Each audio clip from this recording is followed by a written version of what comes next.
Bismillahirrahmanirrahim. Assalamualaikum warahmatullahi. Surah Al-Waqi'ah antara surah yang disebut oleh Nabi sebagai pelindung dari kefakiran, tetapi isi kandungannya jauh lebih dalam daripada itu.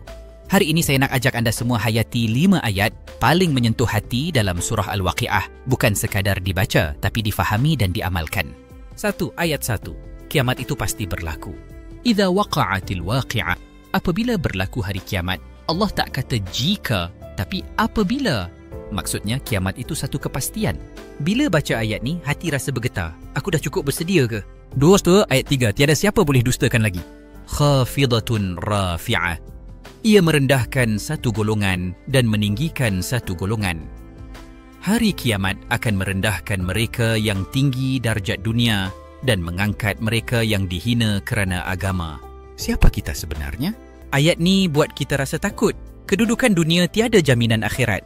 Ayat ini memberi gambaran bahawa hari kiamat akan menjatuhkan orang yang dulunya tinggi di dunia. Orang yang kaya, berkuasa, dihormati, tetapi tidak beriman atau kufur kepada Allah.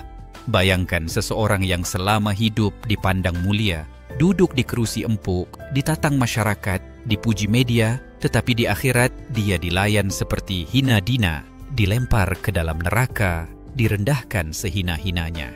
Sebaliknya, orang yang dulunya hina di mata manusia, miskin, tak dikenali, tak dipandang pun, tetapi kerana takwa dan amal solehnya, diangkat tinggi di sisi Allah, diiring ke syurga dengan penuh kemuliaan. Ayat ini menyentap hati kerana ia betul-betul terbalikkan segala ranking dunia. Kita jadi takut sebab kita tak tahu dalam senarai Allah kita sedang naik atau sedang jatuh. Mungkin kita selesa sekarang, orang puji, income tinggi. Tapi sebenarnya kita sedang menuju kehinaan abadi. Hari ini ramai bangga dengan status, influencer, selebriti, VIP. Tapi ayat ini seperti tamparan dari langit. Tunggulah, hari itu akan datang. Semua ranking dunia akan dilenyapkan. Pada hari itu, yang punya banyak followers pun tak akan di-follow oleh malaikat rahmat. Yang ada kuasa besar di dunia pun tak boleh paksa neraka untuk undur. Ayat ini bukan sekadar ayat, tapi hukuman dan ganjaran yang mutlak. Ia buat kita muhasabah. Adakah aku sedang membina ketinggian di akhirat atau sedang megah dengan status dunia yang tak bernilai langsung nanti? 3. Ayat 7-10, golongan kanan dan golongan terdepan. Fa ashabul maimanah ma ashabul maimanah was-sabiqun as-sabiqun. Orang-orang kanan dan orang-orang yang terdahulu dalam kebaikan adalah yang terdahulu. Ayat ni bagi motivasi. Jadilah orang kanan atau lebih baik lagi, orang yang berlumba buat kebaikan. Dunia ini tempat berlumba, bukan tunggu-tunggu. 4. Ayat 60. Mati bukan kebetulan. Nahnu qaddarna bainakumul maut. Kami telah tentukan kematian di kalangan kamu. Kematian bukan secara rawak.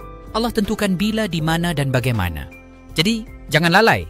Hidup ini amanah, bukan milik kekal. 5. Ayat 83-87. Saat roh sampai ke halkum. Falaula idza balagatil hulqum. Mengapa ketika roh sampai ke halkum? Ayat ni buat kita diam. Waktu roh sampai ke kerongkong, tiada siapa mampu tolong.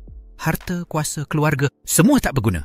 Cuma amal yang ikut. Surah Al-Waqi'ah bukan sekadar untuk ditulis atas kertas atau dibaca malam-malam. Ia peta perjalanan akhirat.